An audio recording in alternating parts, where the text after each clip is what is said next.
Hello, Michel Juvet. Hello. After the volatility observed in February, the markets have gained momentum, plus 10%. Does this mean no economic worries and we shouldn't be concerned?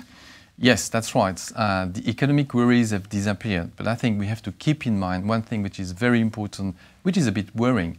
The reaction of the markets were based on the fact that they worry that the central banks will be soon in a position to not do anything more to help the economy. That is the worrying point, actually. But we just recently saw that the European Central Bank is very imaginative. So is that where the solution will come from? Well, central banks have been very imaginative. Just remember last year, the Swiss National Bank decided to impose negative interest rates on banks which had too much Swiss franc deposited at the Swiss National Bank.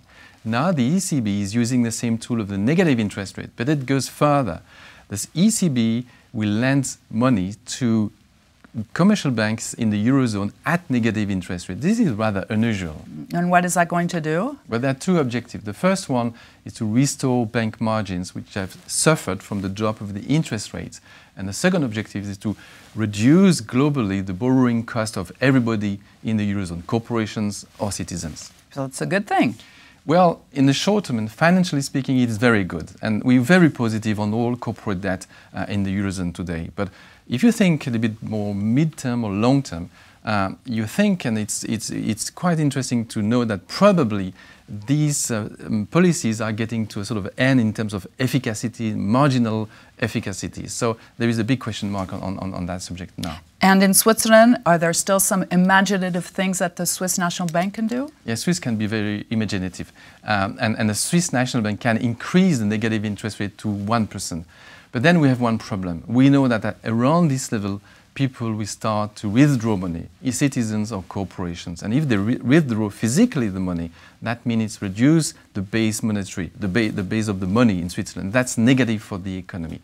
Well, the Swiss National Bank could then start to say, let's tax and impose a new tax on the withdrawal of cash, but then returning around in circle, and that's probably nonsense. But some still feel that the answers are in the hands of the central banks. But that's exactly the problem. People think that only central bank can solve the problems.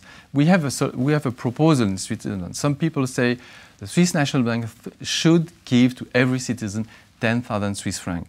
But if you do that, what do? You increase the addictive process. You increase this sensitivity, which means that the people will say, well, the money is free, let's get more money. And if the solution goes bad, what do? Do we double the size of the money we give to citizens? What do? How do we go back? I mean, it's nonsense. So what is the solution? I think the solution is to go backwards and to say, no, it's again to the state to do something, probably use budget policies to focus on infrastructure, on technology, on information, on fiscality, on everything which gives an improvement for making business. Europe had a plan, which was the Juncker plan. It was going exactly in the right direction. Unfortunately, it didn't happen. But I think today, Europe has a unique possibility to borrow money at a negative interest rate to finance all these infrastructure. And what does this mean for the markets? Well, markets will remain quite prudent and volatile because they know that this year is the last year for central banks to be effective. Next year is going to be too late probably. So we need to see the economy recovering by itself and markets will be very sensitive to this element. And let's not forget the English Brexit. That's true, and it's coming very fast. The referendum is coming very fast. So markets are quite nervous about that because nothing is ready. I mean, if the UK leaves the UE, it's going to be a major earthquake for everybody, for financial markets, for the UE. Just remember that nothing is forecast. There is no meeting planned at the EU level the day after of the referendum. So it's going to be a very big surprise. So markets will follow very closely the surveys on this Brexit. And I think markets will remain in this environment very prudent and very volatile. Thank you very much, Michel Juvet. Thank you.